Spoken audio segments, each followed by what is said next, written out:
Say you found the 100 healthcare systems that you want to work with.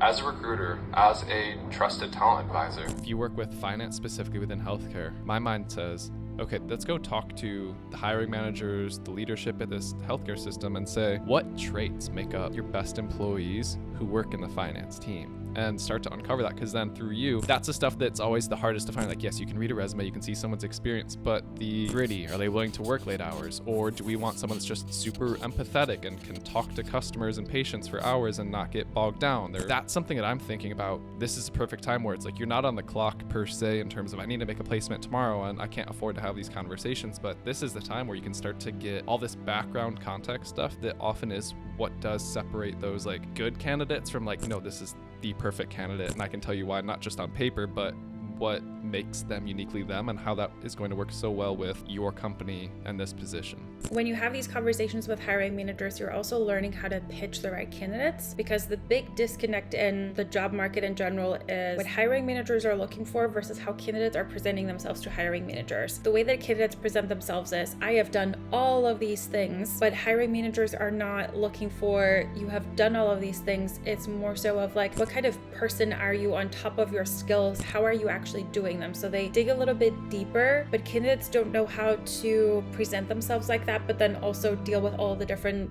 screening tools that are now out there with like AI kind of just like ranking the resumes and auto rejecting and things like that. So there's a lot of disconnect there where recruiters actually have the big advantage of knowing what are hiring managers looking for and really capturing that so that you have a template that when you are working with that hiring manager, you know how to pitch these candidates, and you also know how to ask candidates in a way where you could actually get that information out of them and pitch them in a way where it is successful.